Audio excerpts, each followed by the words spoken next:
नमस्कार दोस्तों, आज जयप्रकाश नारायण यानी कि जेपी की जयंती है। इस मौके पर देश के गृह मंत्री अमित शाह जेपी की जन्मभूमि सिताबदियारा गए और वहां उन्होंने उनकी मूर्ति का अनावरण किया। जयप्रकाश नारायण की ज़मीन पर खड़ा होकर के अमित शाह ने बिहार की सरकार पर कई गंभीर सवाल उठाए। उन्होंने आरजेडी और जेडीयू की जो साझा सरकार चल रही है उस सरकार के काम करने के तौर तरीके, उसके चरित्र और पूरे बर्ताव को सवालों के दायरे में ला करके खड़ा किया। अमित शाह ने ये पूछा कि जो दल कांग्रेस के साथ सत्ता में हो या कांग्रेस की गोदी में बैठ करके सत्ता चला रहा हो, वो दल क्या जयप्रकाश नारायण के सिद्धांतों पर चल रहा है? दरअसल जेपी का जो पूरा आंदोलन था वो इंदिरा गांधी यानी कांग्रेस के विरोध में था। वो आंदोलन इतना बड़ा था कि समूचा देश लामबंद हो गया। कांग्रेस के खिलाफ एक माहौल तैयार हुआ और केंद्र की इंदिरा गांधी की सरकार चली गई। राज्यों में जो विधानसभा चुनाव हुए उनमें से कई राज्य कांग्रेस के हाथ से निकल गए।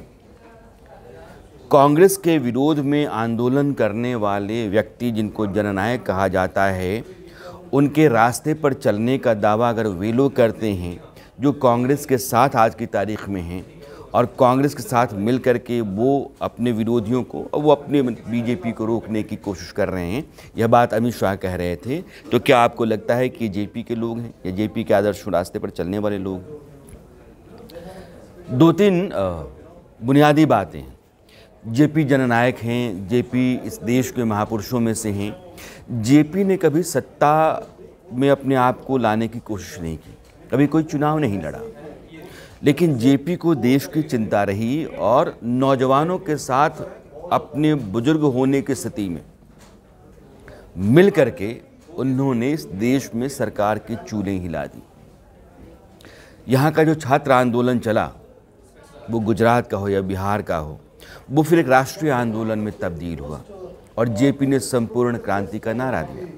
संपूर्ण क्रांति के जरिए उन्होंने कहा कि अगर समाज के सबसे कमज़ोर व्यक्ति को सत्ता के शीर्ष पर हम बिठा पाते हैं तो समझिए कि यह क्रांति सफल है। लोकतंत्र सही मायनों में इस देश में आ गया, वरना जो व्यवस्था है, जिस तरीके की राजनीति होती है और आने वाले समय में सत्ता में जो लोग आएंगे, अगर उसको देख करके आप इस देश का भविष्य टटोलते हैं या जानने की कोशिश करते हैं तो अच्छा नहीं है, वो अंधकार में है। तो जेपी का जो आंदोलन था या संपूर्ण क्रांति का नारा था, वह नारा इस देश में सामाजिक समरसता और सत्ता में समाजवाद की व्यवस्था बहाल करने की आवाज़ थी। उस जेपी की ज़मीन पर आज अमित शाह खड़ा थे। दरअसल 77 में जो सरकार बनी वो कई दलों के मिलने से बनी थी, जिसमें भारतीय जनता पार्टी जो आज की तारीख में आपको दिखती है वो कभी जनसंघ हुआ करती थी। तो जनसंघ के लोग भी जनता पार्टी का हिस्सा थे और वह पार्टी जब टूटी तो जनसंघ के लोगों ने अलग से पार्टी बनाई 1980 में, जो भारतीय जनता पार्टी है। और उसी भारतीय जनता पार्टी के अमित शाह जो आज की तारीख में केंद्रीय गृह मंत्री हैं, जेपी की ज़मीन पर थे। तो यह संबंध जो 70 के दशक का जेपी के सिद्धांतों के साथ जनसंघ के लोगों ने जोड़ा, कांग्रेस के विरोध में लगातार लड़ने और कांग्रेस की सत्ता को उखाड़ फेंकने के लिए, उसी रिश्ते को जा करके वहाँ फिर से नया करने या उसको समझने समझाने की कोशिश अमित शाह कर रहे थे। जो जेपी की मूर्ति का अनावरण किया गया है, उसके ज़रिए भी भारतीय जनता पार्टी जननायक को या जननायक के ज़रिए समाज में वो तमाम लोग जो उनसे अपने आप को जोड़ते हैं या उनकी क्रांति के ज़रिए समाज में बदलाव जो आया उसका वो सूत्रधार उनको मानते हैं, उनसे अपने आप को जोड़ने की कोशिश में है अमित शाह और बीजेपी। बीजेपी की एक रणनीति रही है, या आप यूँ कहिए कि एक राजनीति का जो सामाजिक पक्ष होता है, बीजेपी बहुत मजबूती से और बहुत बारीकी से समझती है। आप देखेंगे तो देश के लगभग हर हिस्से में अलग अलग तबकों, जातियों और अलग अलग समुदाय विशेष के जो नायक रहे हैं, उन नायकों को स्थापित करने में बीजेपी कामयाब रही है और उनको अपने साथ जोड़ने में भी। आप पश्चिमी उत्तर प्रदेश में आएंगे तो गुर्जरों के मिहिर भोज, राजा मिहिर भोज, यहीं दादरी में उनकी मूर्ति का अनावरण किया गया था।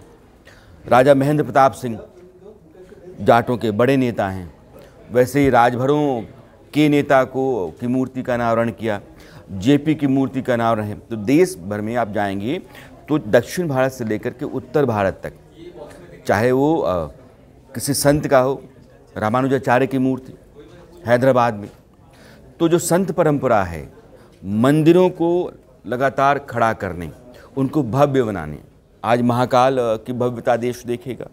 इसके पहले वो काशी कॉरिडोर के देख चुका है, कल अयोध्या सामने आ जाएगा। बीजेपी समाज के भीतर अपने आप को मजबूत करने, लोगों के बीच में अपनी साख और अपने सिद्धांत दोनों को बिठाने के लिए जो कर रही है, वो कई रास्तों से चल रहा है।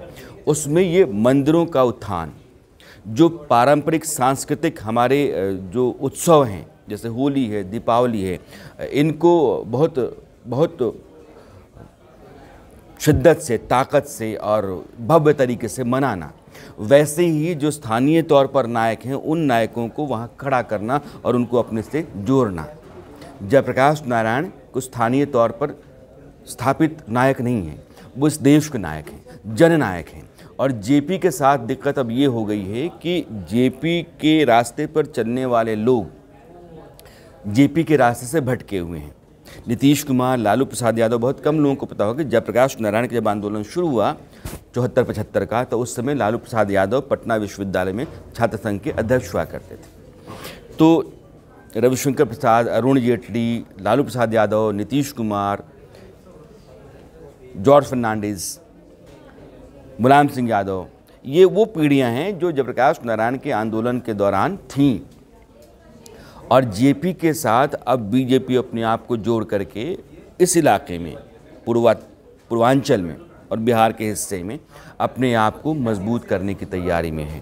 इसीलिए जेपी के सिद्धांतों से अलग चलने वाले गठबंधन जो बिहार की सत्ता में है, उस पर सवाल खड़ा करके, जेपी से उसका अलगाव दिखा करके, जेपी के सिद्धांतों और उसके किए के बीच में कोई समता समानता नहीं है, यह स्थापित कर अमित शाह या बीजेपी जेपी को अपने पाले में बीजेपी के सिद्धांतों, बीजेपी की नीतियों, बीजेपी की रीतियों के साथ जोड़ने में लगे हुए हैं। और अमित शाह ने कहा कि जयप्रकाश जी की मूर्ति यहाँ सपना प्रधानमंत्री का था, जो पूरा हुआ, उसका अनावरण हो रहा है। तो कुल मिलाकर के देश के महानायकों को जिस तरीके से बीजेपी अपने साथ जोड़ती है, चाहे वो गांधी जी हों या फिर सरदार पटेल हों या जेपी हों, अगर आप आज़ाद भारत में 3-4 बड़े महानायकों को देखते हैं तो गांधी हैं, पटेल हैं, जेपी हैं, इन सब के साथ बीजेपी ने एक रिश्ता जोड़ा है।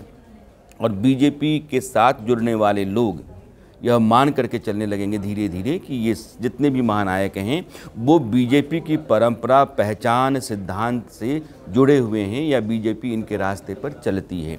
तो आज जयप्रकाश नारायण की ज़मीन पर अमित शाह ने उनकी मूर्ति का अनावरण करके बिहार की सरकार पर जो सवाल किया, वो महज सवाल नहीं है, बहुत सोची समझी और सिद्धांत के आधार पर चल रही एक रणनीति है, जो यह तय करना चाहती है कि जितने भी महानायक हैं वो सब बीजेपी के सिद्धांतों के साथ कहीं ना कहीं मेल जोल करके चलते रहे और बीजेपी उनके साथ चलती है।